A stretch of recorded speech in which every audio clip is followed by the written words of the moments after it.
A nombre de todos los integrantes de los que integramos Grupo Shaike, les damos a los que nos acompañan el día de hoy la bienvenida a este interesante conversatorio, donde compartiremos ideas, pensamientos y análisis desde una mirada psicoanalítica en relación al tema de las dificultades en el aprendizaje. ¿Por qué mi hijo no aprende? Me presento, yo soy la psicóloga María Fernanda Torres y formo parte de Shaike, quienes somos un grupo de profesionales que estamos dedicados al trabajo del abordaje clínico desde el enfoque psicoanalítico, dispuestos a conversar con profesionales, colegas del área, al igual que con padres de familia y maestros que puedan estar interesados en los temas que vamos presentando mes con mes. Desde hace muchos años, las dificultades del aprendizaje del psicoanálisis. Por eso hoy el interés de abrir el diálogo sobre el tema. Por lo cual tenemos a diversos autores que han planteado diversas teorías al respecto. Por ejemplo, Freud describe cómo el niño tiene el deseo de conocer.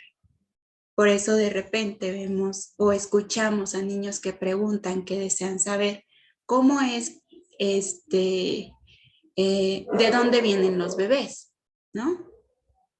Por otro lado, tenemos a Klein, que también habla de la curiosidad que tiene el niño por el interior del cuerpo materno y sus contenidos.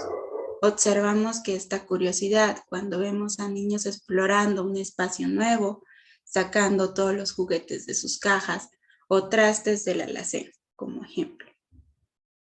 Klein también descubrió que las angustias y las fantasías inconscientes impedían que se diera el aprendizaje. A través de su arduo trabajo analítico, se dio cuenta de que al interpretar tales ansiedades, el desempeño académico mejoraba significativamente. Bion se interesó por los procesos de pensamiento. Para él será importante que el niño pueda digerir y procesar las experiencias que vive para transformarlas en pensamiento. Para ello, el niño va a necesitar de alguien que pueda ser capaz de traducir esas experiencias, quien en primer momento será la madre. Las propuestas de esos autores en relación a la curiosidad, el pensamiento y el conocimiento son aspectos fundamentales que me llevan a pensar que el proceso de aprendizaje es muy complejo y que va a ocupar un espacio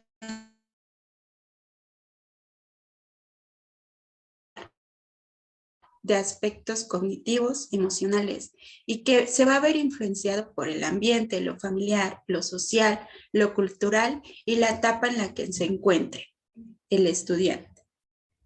En la vida cotidiana, aprender es esencial para el desarrollo, principalmente en términos escolares.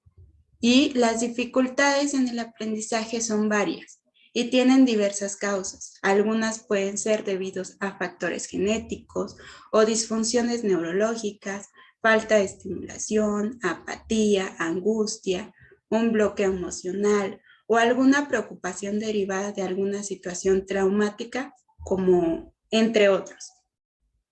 Es por eso que resulta importante analizar con detenimiento la influencia de las emociones en el aprendizaje.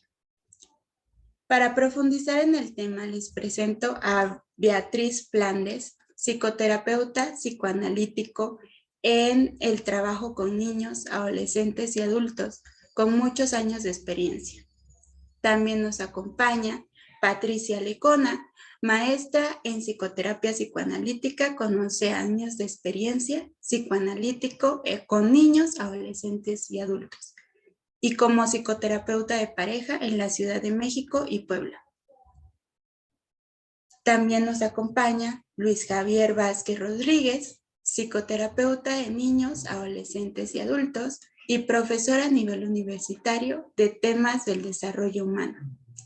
También nos acompaña Giovanni Calvillo, licenciado en psicología, psicoterapeuta psicoanalítico de niños, adolescentes y adultos con más de 12 años de experiencia.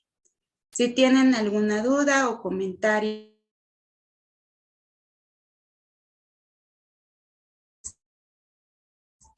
sobre lo que vayan escuchando, por favor nos los hacen saber a través del chat, los que están conectados por Zoom y los que están en Facebook a través de los comentarios, y les iremos dando lectura. Adelante, por favor. Bueno, pues muchas gracias por esa gran introducción, Fer. La verdad es que muy interesante todos los puntos que tocas y justo, ¿no? Nos da para poder iniciar, ¿no? Con todos estos elementos que integran el aprendizaje, la educación y bueno, todos este tema que nos preocupa. Yo voy a empezar mencionando desde la base de lo psicoanalítico, como bien dijiste, el doctor Freud. Y creo que una de las cosas y muy importante reconocer es el parteaguas, ¿no? Desde 1900, ¿no? Y hasta la fecha, creo que aún nos cuesta un poco reconocer que es la sexualidad infantil, ¿no? Afortunadamente Freud se da cuenta de estas cosas que ya de por sí estaban, ¿no? Pero que no estaban justo en nuestra conciencia. Y entonces el concepto de niñez ha cambiado, ¿no? Durante el tiempo y bueno, creo que gracias a estos postulados teóricos, ¿no? Se ha podido como reflexionar desde una manera distinta, como les menciono, ¿no? La cuestión de la sexualidad infantil, ¿no? Pensamos que los niños son angelitos puros y que no tienen sexualidad, cuando sí la tienen y está manifestándose todo el tiempo, ¿no? Y entonces creo que es como muy importante partir de ahí porque el aprendizaje tiene muchísimo que ver con la sexualidad, ¿no? Es toda una relación importante. No sé si se me está cortando, me están escuchando. ¿Sí me escuchan o no? Sí. Sí. Ok. Poco de problemas, pero bueno, esperemos que fluya.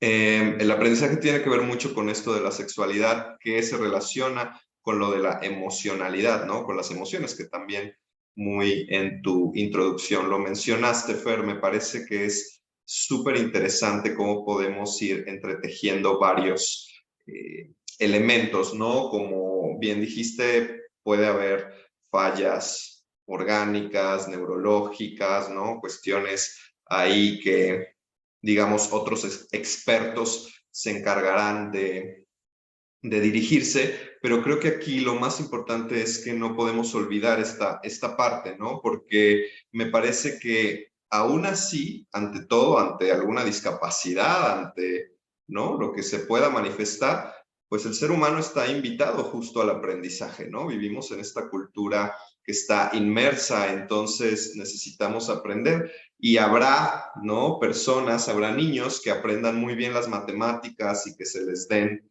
¿no? Genialmente, pero a lo mejor tengan problemas en la escritura o en el idioma, ¿no? En el español, por ejemplo, ¿no? O viceversa, ¿no?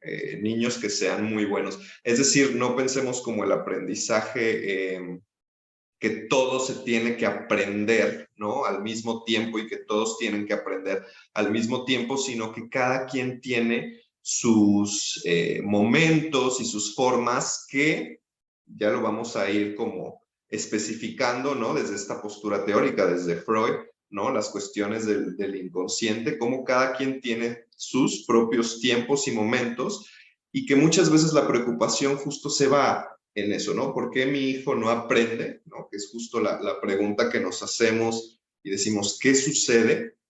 Evidentemente, pues hay muchas cosas, pero que a veces, ¿no? Partimos desde tener que exigir que todos aprendan igual y que todos aprendan lo mismo. Algo que me pasó, ¿no? En la consulta, platicando, bueno, una entrevista con una mamá de un niño, yo le comentaba, ¿no? si, o más bien le preguntaba, si neurológicamente, porque esa es era la situación que surgía, ¿no? Había un diagnóstico neurológico de un retraso en la madurez, ¿no? En la madurez en general, así era como el diagnóstico, ¿no? Entonces yo le preguntaba, ¿y por qué el niño va justo conforme el año, ¿no? O sea, casi, no se va cumpliendo el año casi hasta adelantado, ¿no? O sea, y me decía que la maestra le dijo que no podía reprobar a nadie, ¿no? O sea, que no podía repetir año, que no había como esa posibilidad. Entonces, justo, o sea, justo el problema, la situación es, este niño no aprendía, no podía leer, no aprendía a leer, pero seguía avanzando de año, o sea, iba en tercero y no podía leer, ¿no? Entonces, ¿cómo, no? O sea, cómo culturalmente, socialmente hay una gran exigencia, ¿no? Que impide justamente que se desarrollen otros elementos, ¿no? O que pensemos desde otro lugar. Pero bueno, voy a dejar que mis compañeros opinen. Ahorita que tocabas el tema de todos tienen que aprender lo mismo, todos tienen que aprender a un mismo ritmo, creo que pasamos por alto varias cosas y una pregunta que se me hace importantísima de hacernos es preguntarnos desde dónde me estoy preguntando por qué mi hijo no aprende, ¿no? ¿Y qué quiero que aprenda? Hablabas de la cuestión cultural, de unificar a todos. Y por ahí hay varios casos, ¿no? Einstein es súper conocido, que Einstein llegó a reprobar incluso matemáticas. Balzac, dicho sea de paso, el último autor que leyó Freud en su vida fue Balzac, ¿no? Y Churchill también, Darwin también, incluso Darwin fue calificado como de tonto porque decía no aprende y no está interesado. Y lo que hacía Darwin era pasarse en el patio de la escuela, supongo, ¿no? Afuera, clasificando insectos, viendo plantas, ¿no? Entonces, por eso se me hace importantísimo desde dónde me hago la pregunta, ¿por qué mi hijo no aprende? ¿Y qué espero que aprenda? ¿No? Y de ahí me voy a la cuestión que mencionaba Fer, el aprendizaje lo podemos ver desde muchos aspectos.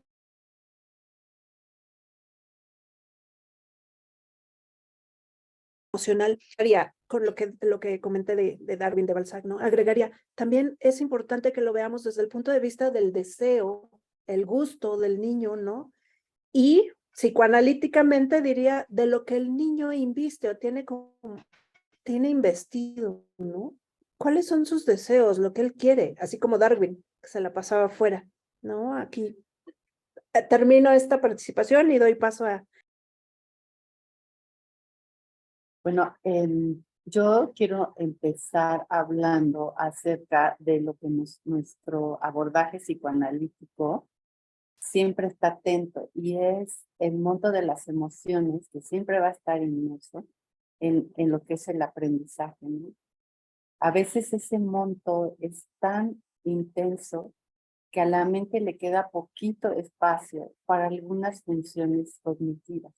Y es ahí donde entramos en un laberinto, porque, por ejemplo, en la consulta psicoanalítica, por lo menos en mi experiencia, cada vez menos llegan niños porque el motivo de consulta es que no aprenden, ¿no?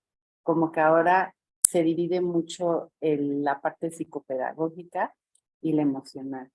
Afortunadamente, la apertura en el trabajo multidisciplinario ha ayudado muchísimo a que el trabajo emocional y el cognitivo sean siempre un trabajo a la par. Sí, yo pensaba cómo este espacio del que yo les digo, pensando en la mente como un espacio en donde hay dimensionalidad y suceden muchas cosas, cuando está rebasado, pues los niños les cuesta trabajo atender, memorizar, cambiando, ¿no? Y que normalmente las principales dificultades que manifiestan es la adquisición de la lectoescritura y el inicio de las matemáticas. Y todo ello nosotros en nuestro trabajo analítico sabemos que está involucrado con las funciones simbólicas que se van construyendo a lo largo de la construcción de la subjetividad del niño, ¿sí? Y ahí es donde entran muchos factores emocionales, ¿no? También escuchamos muchas veces que los problemas de aprendizaje los circunscriben, como bien nos decía Javier y también lo ha mencionado Patifer, que esta parte del desarrollo, ¿no? Y muchas veces se coloca, como decías, de tu paciente, la inmadurez e inmediatamente se relaciona solo con lo cognitivo y entonces solo se vuelve como mecánico el asunto, ¿no? Yo leí un artículo que ya les he comentado, creo que en otros conversatorios de Clara Benseñor, lo hizo en 2013. Clara Benseñor ha hecho una investigación muy interesante sobre la interacción de los procesos cognitivos y afectivos. Y la base de su trabajo es los postulados freudianos y piagetianos, ¿no? Y ella dice que tanto Freud como Piaget nunca separaron el uno del otro, ¿no? Y entonces ella habla de un sujeto cognitivo y un sujeto afectivo. Entonces eso nos da la importancia de ver que las emociones siempre van a estar inmersas y siempre van a ser un motor que ayude al niño a avanzar o que lo detenga. Más adelante les voy a ir hablando de sujeto epistémico es el que se va a encargar de analizar y organizar material y todo. Y el sujeto afectivo es el que sueña, por ejemplo, ¿no? Al que le pasan cosas, olvidos y todo esto. Entonces me pareció muy interesante empezar a mirar de cómo los factores emocionales en la vida psíquica de los niños juegan un papel sumamente importante para la adquisición del aprendizaje, no solo escolar, sino de las experiencias.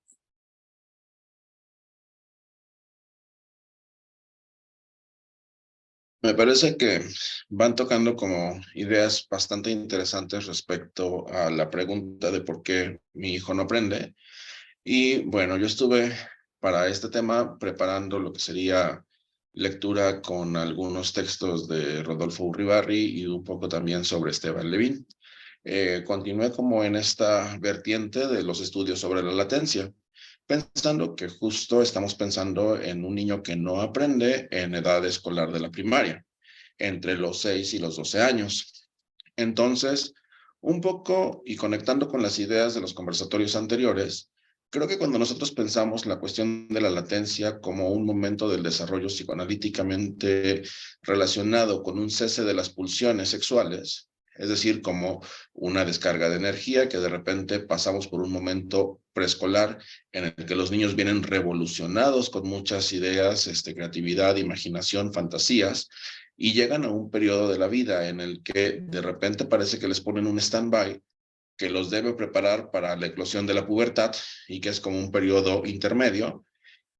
Suceden muchas cosas en este proceso, porque por ejemplo dice Urribarri que lo que sucede es que el niño en este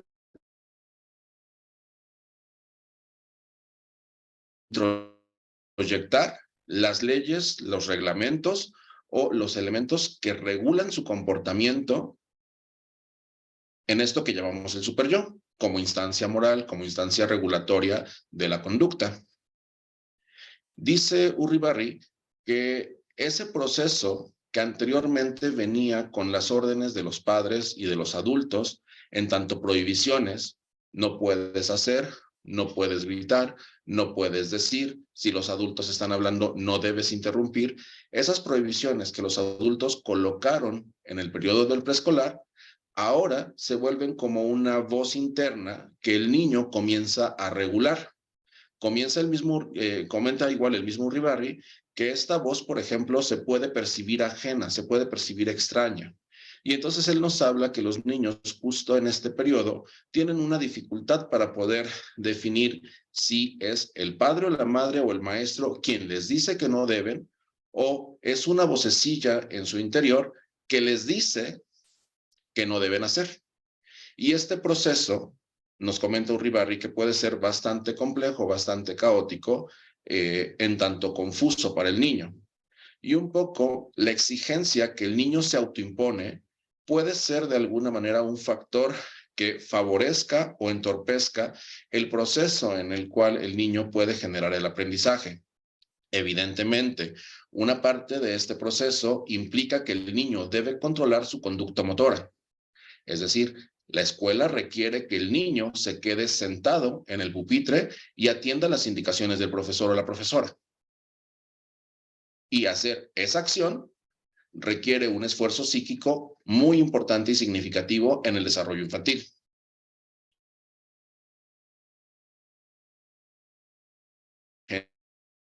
En mi consulta hay problemas de aprendizaje con los niños, es porque justamente controlar el propio cuerpo resulta muy complicado. Controlar el propio cuerpo se refleja como una manifestación de rebeldía del niño frente a la autoridad. Una manifestación de rebeldía del niño frente a la indicación de postergar la satisfacción de acciones que son altamente placenteras para él, como jugar. Entonces, un poco las intervenciones del día de hoy las voy a ir pensando un tanto en una mezcla de lo que plantea Uribarri, en el sentido justamente del super yo, y por otro lado lo que plantea Esteban Levin desde la psicomotricidad.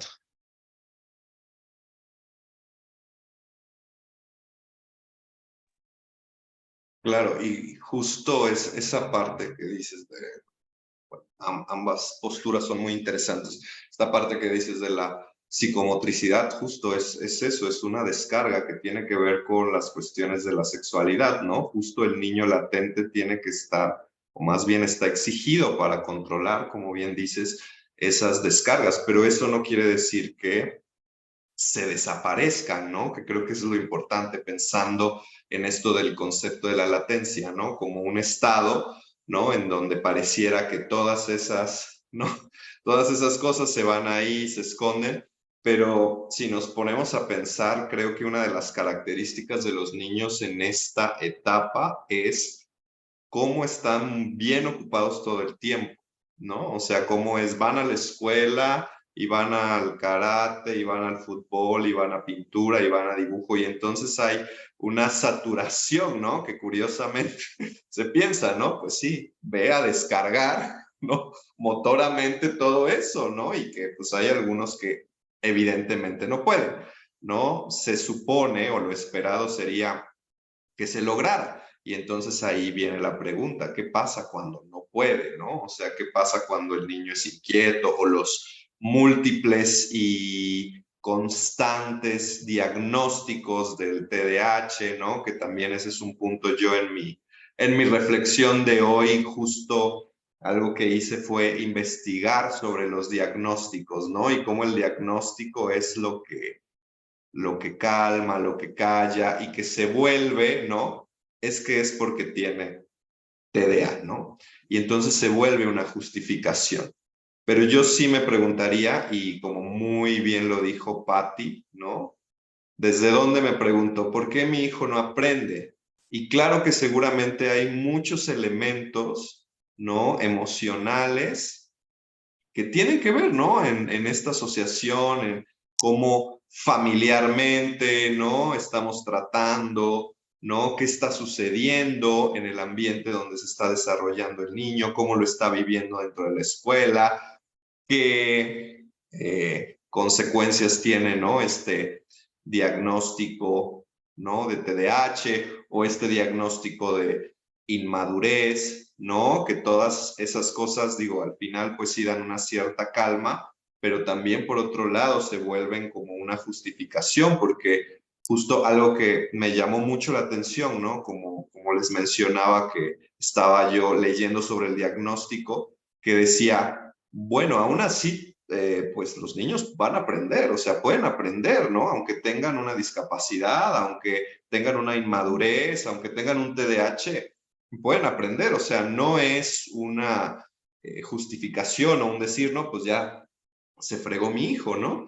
La cuestión aquí es, ¿no? ¿Qué pasa, ¿no? Como en todo este ambiente, como en toda esta construcción, ¿no? Que no le favorece para que a pesar, ¿no? De nuestras diferencias y nuestras formas y todo, pues que no pueda aprender, ¿no? O sea, creo que sí la pregunta, lo que dijo Patti, muy interesante, ¿por qué será, no? O sea, ¿desde dónde viene esa pregunta y cómo también nosotros como profesionales, como padres, como maestros, podemos preguntarnos, ¿no? Sobre el niño que en este caso nos esté dando conflictos.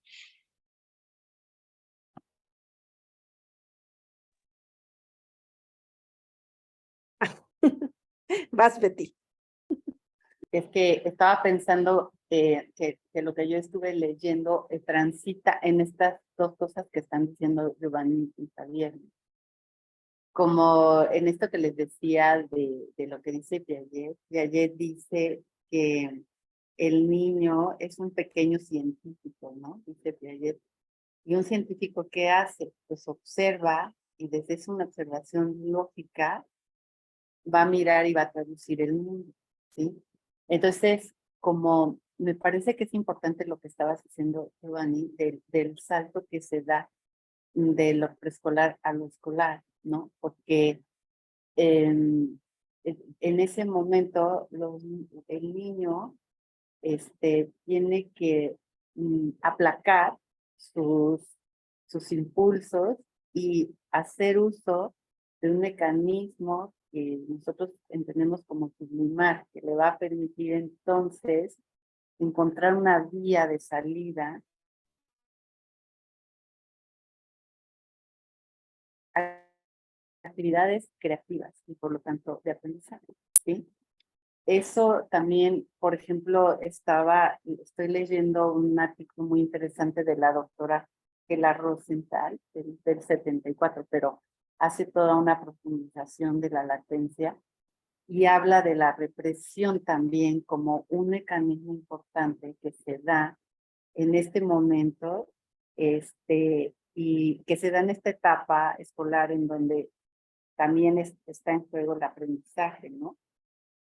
Entonces, ella habla de que el objetivo de la represión, justo lo que decías, que está ligado a la declinación del complejo de Edipo, ¿no? Los niños ahora sueltan esos vínculos intensos con el padre y la madre para dar paso a nuevas relaciones, ¿no? Y dice ella que cuando este mecanismo de represión no es exitoso, lo que va a pasar es que vamos a encontrar cuadros de inhibición del aprendizaje, ¿no? Porque si falla esta represión, es decir, si es muy intensa, entonces va a venir una inhibición. Ya Freud en el 23 nos decía que la inhibición justamente se va a relacionar con disminuir funciones yoicas, ¿no? Y dentro de esas funciones yoicas, él habla pues, básicamente de estas que son capacidades de estar atentos, de concentrarse, de memorizar, de analizar, de sintetizar, ¿no? Y entonces, bueno, esta represión actúa y afecta el desenvolvimiento de los niños, ¿no? Y además hace otra cosa muy importante, ¿no? Que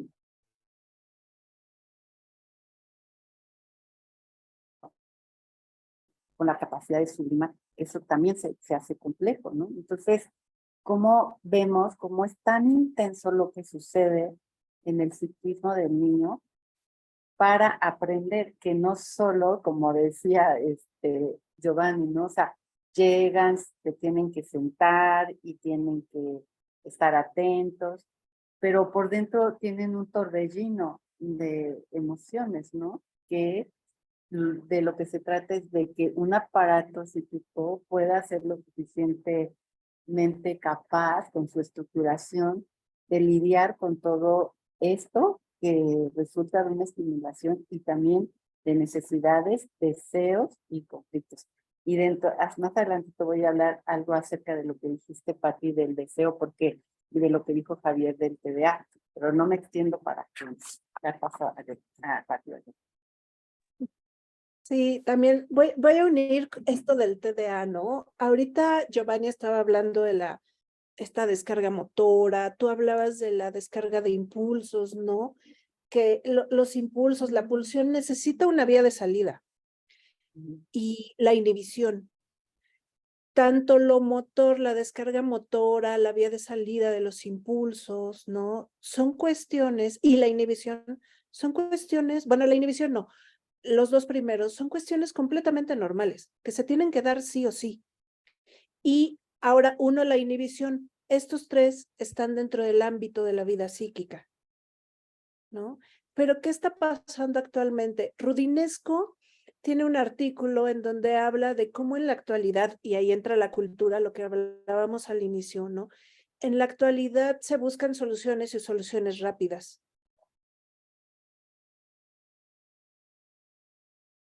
Cuestiones que tienen una raíz en la vida psíquica, se están medicalizando.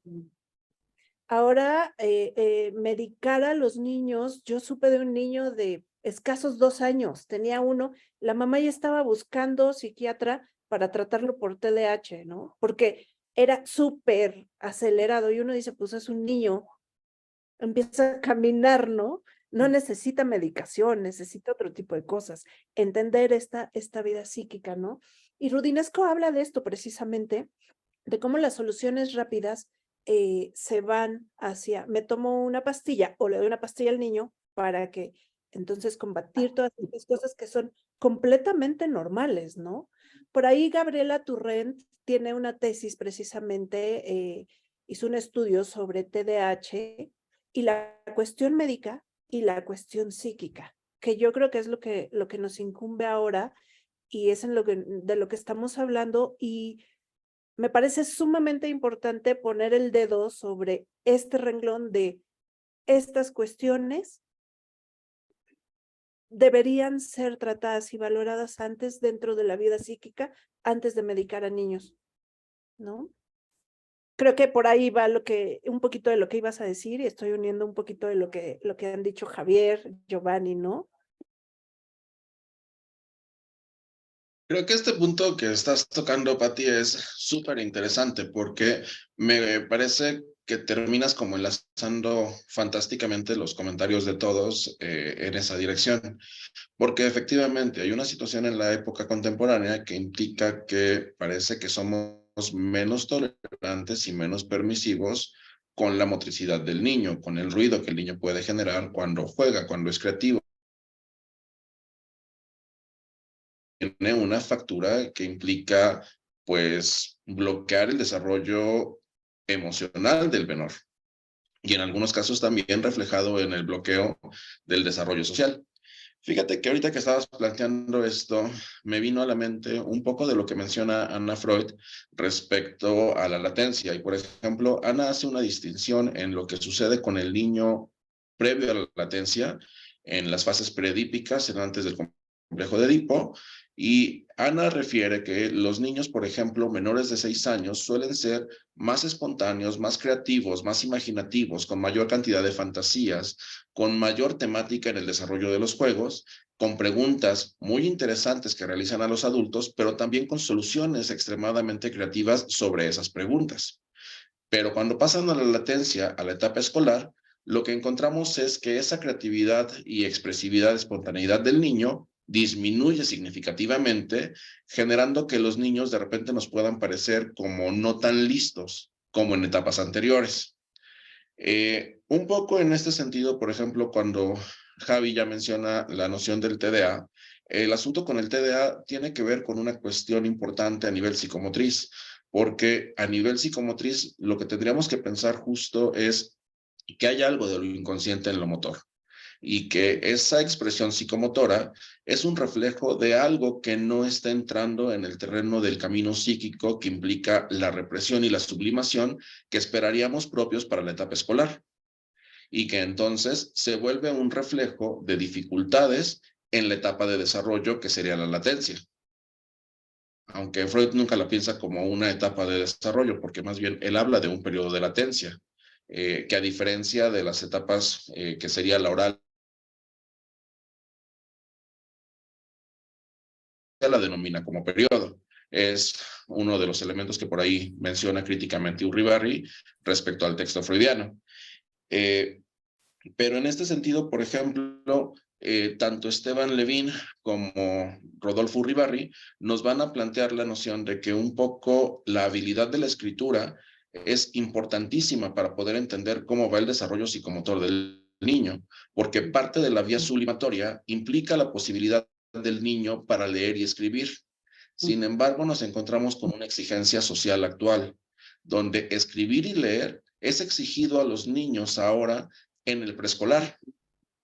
Y al respecto de esto, por ejemplo, neuropsicólogos, algunos neurólogos y pedagogos tienen también comentarios respecto a que hay una exigencia de que estamos adelantando tiempos en la enseñanza de ciertas habilidades para los niños. Y que no tan solo desde lo cognitivo, ¿no, Giovanni? No. Así es.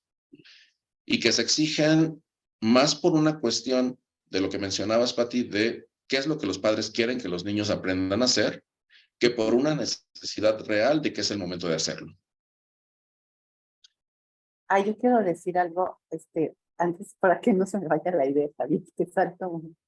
Es que justo ahorita que está diciendo eso, Giovanni, en este artículo que les digo, pensando en otros mecanismos que también son, involucran en el aprendizaje y sobre todo en el desempeño de determinadas actividades, hay controles obsesivos dentro de este periodo de la latencia, ¿sí? Que cuando los pensamos, cuyo fin es adaptar, ¿no? Al niño, ¿no? Están implicados algunas cosas como eso es muy interesante porque estas capacidades motrices van a estar en relación, por ejemplo, con la escritura, ¿sí? O sea, los niños ocupan ahora sus manos para escribir, no para a lo mejor tocarse o en ese sentido, ¿no? Sus controles obsesivos, ¿no? Y también hay otra parte de los controles obsesivos que están relacionados con la percepción. Y esta es la percepción que va a permitir el trabajo de clasificar signos y que estas cualidades de estos signos están involucrados en la adquisición de la lectura, de lo que es ver. Y ahí pues, podríamos hablar del impulso de ver que dice Freud, ¿no? El impulso de ver. Bueno, nada más quería como acotar eso. Sí, claro, todos estos elementos que se van desplegando, ¿no? Muy interesantemente, que hacen que el niño justo se interese por aprender, se interese por generar estos trazos. Me parece que lo que dice Giovanni de esta precoz, ¿no? Aprendizaje, que es una exigencia escolar, cultural, no sé, ¿no? Que a fuerza, ¿no? O sea, tienes que leer y escribir en tercero de kinder, cuando justamente, como bien dijo, neurológicamente, y no es que tengas un retraso, sino que neurológicamente todavía no estás preparado, ¿no? Cómo esta precocidad puede generar un rechazo, ¿no? Porque al final, cuando se vuelve una obligación o una exigencia en esa edad, justamente, pues se genera una dificultad muy grande para los niños, ¿no? Entonces hay unos que sí lo logran, ¿no? Digamos los que tienen una madurez más, ¿no? Abierta, pero pues hay otros que no, y no es porque sea malo o bueno.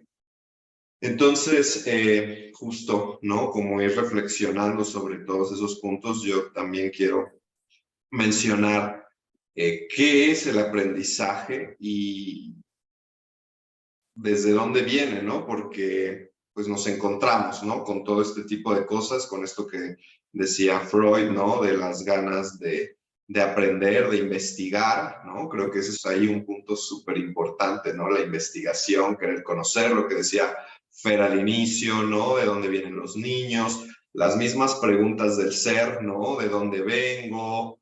¿No? ¿De dónde vienen mis papás? ¿No? Como que hay muchas cosas ahí que se van, ¿no? Entrando en nuestra mente, en nuestro psiquismo, y que eso es, ¿cómo decirlo? Es una ruptura, ¿no? O sea, el aprendizaje, digamos, es algo que se tiene que romper, que se tiene que armar, que se tiene que construir, o sea, no es algo fácil de integrar, ¿no?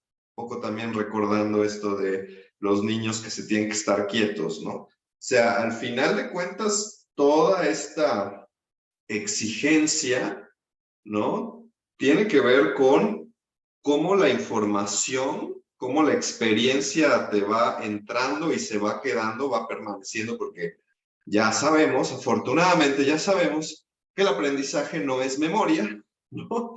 Digo, la memoria implica ciertas cosas, pero no es memoria. Entonces hay muchos otros procesos cognitivos que entran en juego y que tienen que ver justo con esta adquisición que es una ruptura y que no es instantánea, ¿no? Y creo que lo podemos pensar dentro de nuestra propia experiencia, ¿no? O sea, podemos reflexionar cómo aprende un niño, por qué mi hijo no aprende.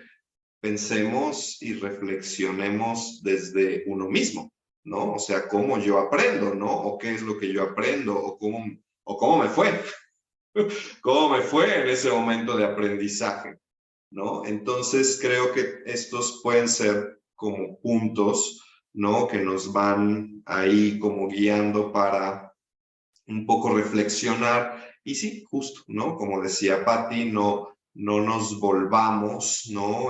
Instantáneos, porque el aprendizaje no es instantáneo. O sea, no nos volvamos exigentes de vamos a resolver el problema hoy, inmediatamente, porque el aprendizaje no es así, la experiencia del ser humano no es así, ¿no? Es todo un proceso. Y qué bueno que sea un proceso, porque si no, pensemos, ¿no? Que nos venga toda la información en un solo momento, pues no la aguantamos, no podemos aguantarla, ¿no? Necesitamos el proceso, ¿no? Necesitamos el tiempo, ¿no? Para poder ir integrando. Entonces también, ¿no? Muchas veces justo la desesperación, ¿no? ¿Por qué mi hijo no aprende? Que ya aprenda, que ya aprenda. Y bueno, hay que justo meter calma, ¿no? Seguro aprende.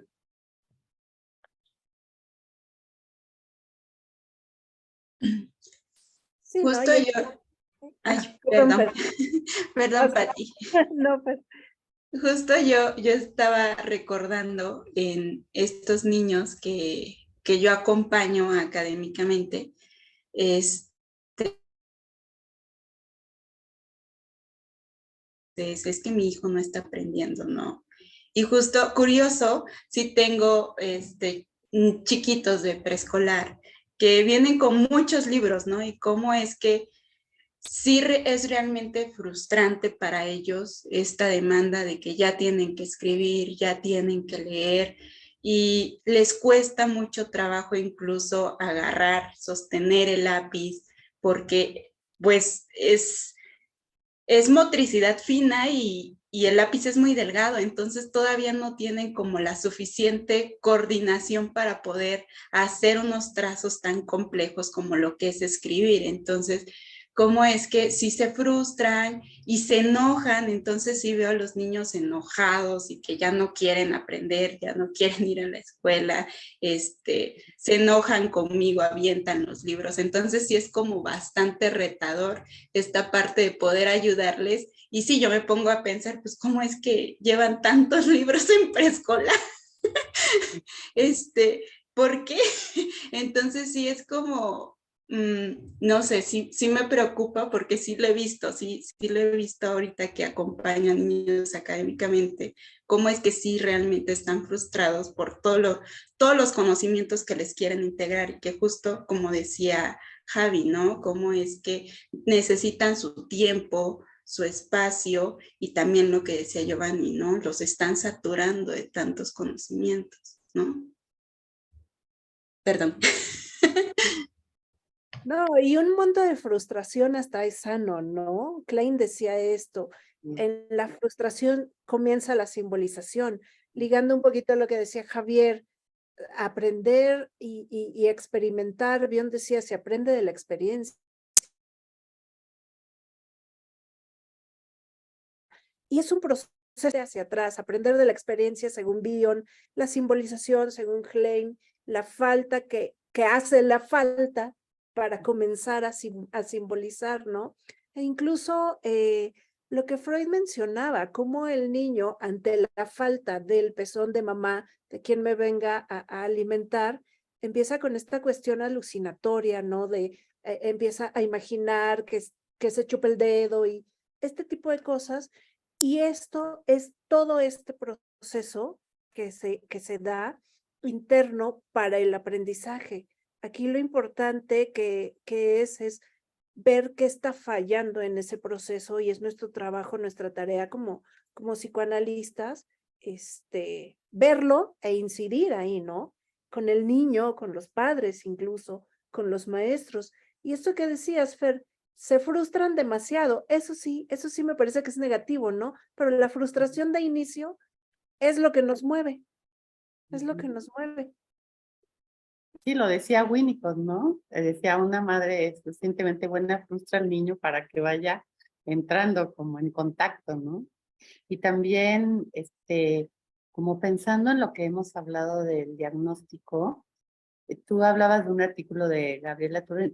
En el 2008, Esperanza Pla presentó un trabajo de todo esto del exceso en el diagnóstico del TDA, ¿no?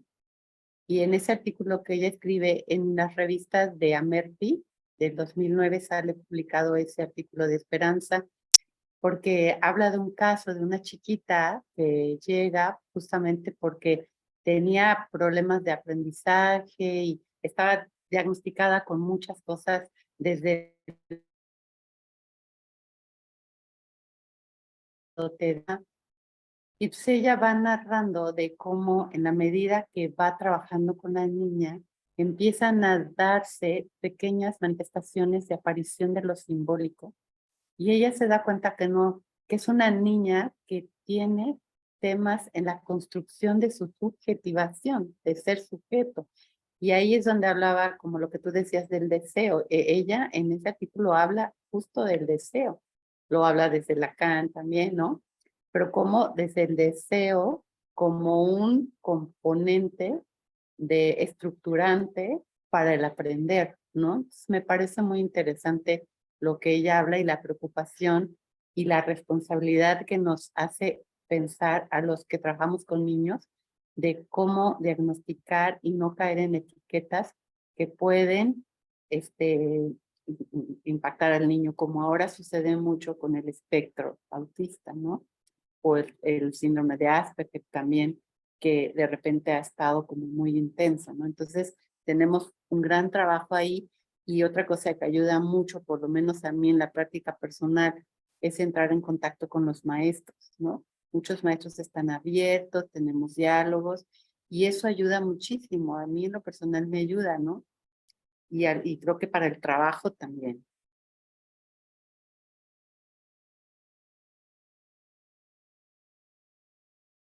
Sí, creo que esto que planteas, Betty, del trabajo interdisciplinario, multidisciplinario, es como muy importante actualmente porque justo nos permite hacer equipos colaborativos que nos permitan trabajar de manera integral con un sujeto y abordar diferentes aristas de la subjetividad.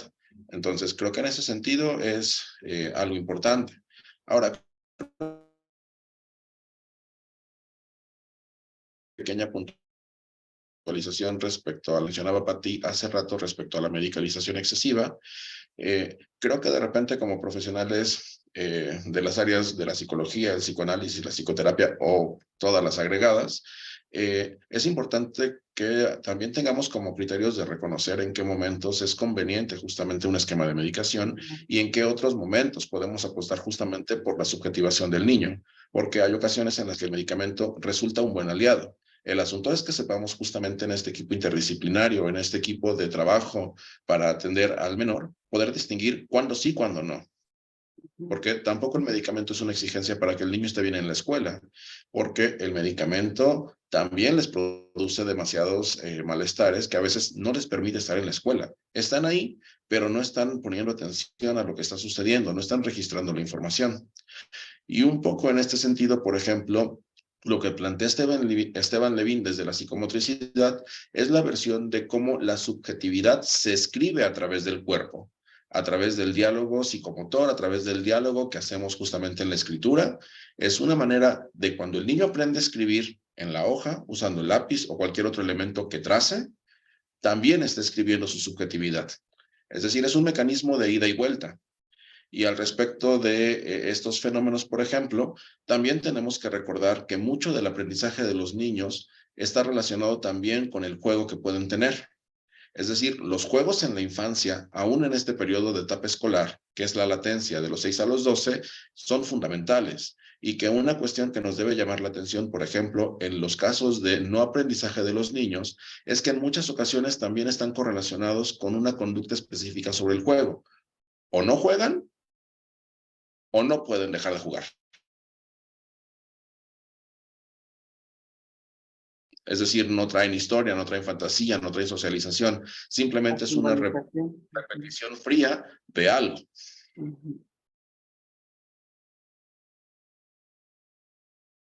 ¿Tenemos alguna pregunta, comentario? No, por el momento no. Bueno, yo nada más quería comentar también, digo ahorita, anclando lo de Giovanni, el dibujo también, ¿no? Una de las cosas, creo, súper importantes dentro del desarrollo es poder dibujar, ¿no? Hablando de estos procesos de subjetividad, ¿no? Como dice un juego de ida y vuelta, en donde el niño puede plasmar ahí historias y que no se trata de dibujar la realidad, ¿no? Que eso es muy, muy interesante, ¿no? O sea, no es copiar, sino es verdaderamente plasmar tu mundo, ¿no? Plasmar lo que hay adentro, la forma en cómo lo interpretas, ¿no?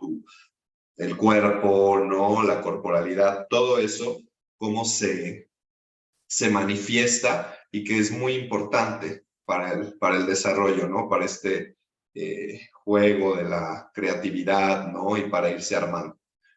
Y en otra cosa que surgió, que sí no estoy de acuerdo, es en esto de la frustración. Digo, sí, claro que la frustración es un elemento para la simbolización y necesario para el aprendizaje. Sin embargo, hay de frustración a frustración, ¿no? Así como lo podemos pensar en la medicalización. Sí, habrá niños, casos graves y difíciles, ¿no? En donde sí requiera un apoyo y una necesidad de medicación y bueno, favorecerá y lo interdisciplinario, ¿no? Entre todos hacemos un trabajo para que eso favorezca, pero por el otro lado, ¿no? El solo medicalizar, pues no tiene caso, ¿no? Como solo el frustrar, ¿no? Digo, yo no sé si estos niños de kinder, ¿no? Que dice Fer, con tantos libros sea una frustración suficiente. A mí la verdad es que no, o sea, no me parece, porque creo que la frustración también puede justo inhibir este proceso de creatividad, ¿no? Puede generar, se vuelve tan amenazante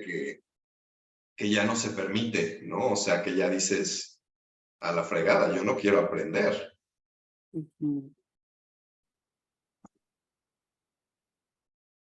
Que la mamá suficientemente buena de Winnicott sí es una mamá que frustra, pero también que se mantiene, ¿no? O sea, también dejar llorar al niño, ¿no? Nada más por decir, por ahí me decían, ¿no? Una paciente me decían, es que me decían que dejara llorar a mis niños para que agarraran buenos pulmones, ¿no? Y los pulmones se les expandían.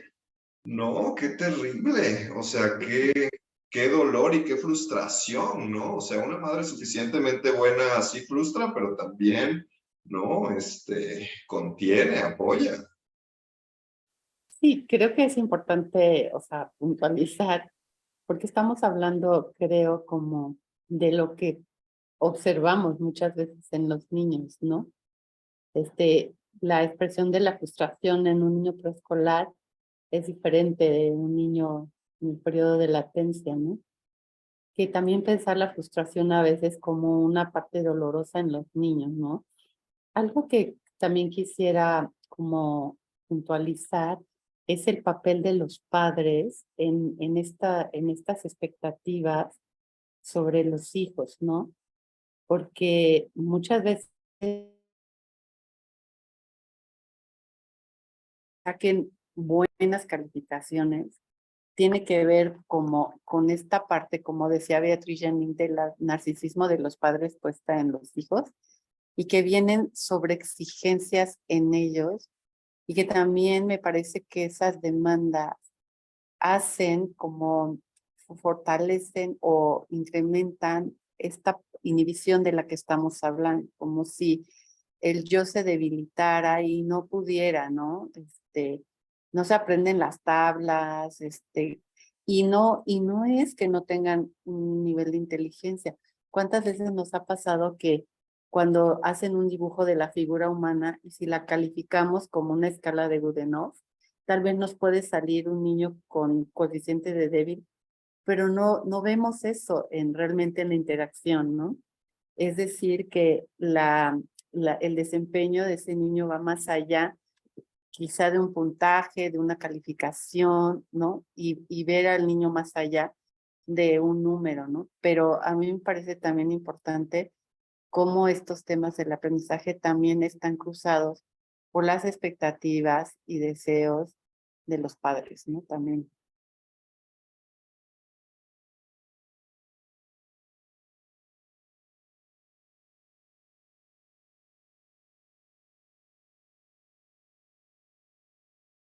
Y un tanto en esto que planteas, Betty, por ejemplo, ese tema de cómo influyen los padres es creo como muy importante para entender por qué a veces el niño no aprende. Creo que cuando hay esa sobreexigencia que planteas y conectando con lo que les decía al comienzo de mi intervención con lo que dice Uribarri, pues justamente esa sobreexigencia que tienen los padres sobre el hijo o los maestros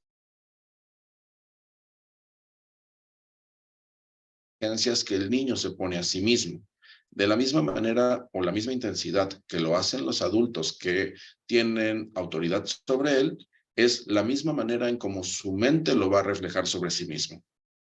Entonces, en ese sentido, por ejemplo, viene esta noción de que se desarrollan ciertas características de neurosis obsesiva en la infancia, en este periodo de latencia, y que justamente plantean los autores clásicos que la distinción entre lo saludable y lo patológico tiene que ver con que solamente sean rasgos de tipo obsesivo que se desarrollen en la infancia, pero que si se instaura una neurosis de tipo obsesiva, entonces aquí algo pasó en la latencia donde hubo una sobreexigencia del superyo en el control y la regulación moral de la conducta, o que los diques, por ejemplo, del asco, la vergüenza, fueron demasiado intensos que no se pudo lidiar con ellos.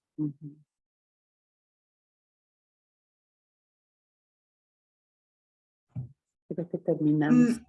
Bueno, como ya no hay ningún comentario y ninguna duda, pues es el momento de finalizar el conversatorio del día de hoy. Les agradecemos mucho su participación, su escucha y los esperamos el próximo mes en el siguiente conversatorio. Y pues sería todo. Bye. Pero antes de desconectarnos, también les recordamos que el día de mañana tenemos el segundo taller con la doctora Yolanda del Valle al respecto del concepto de André Green de la madre muerta. Igual la información está en nuestras redes, en el número telefónico pueden pedir informes y pues también les invitamos al conversatorio, al taller de mañana.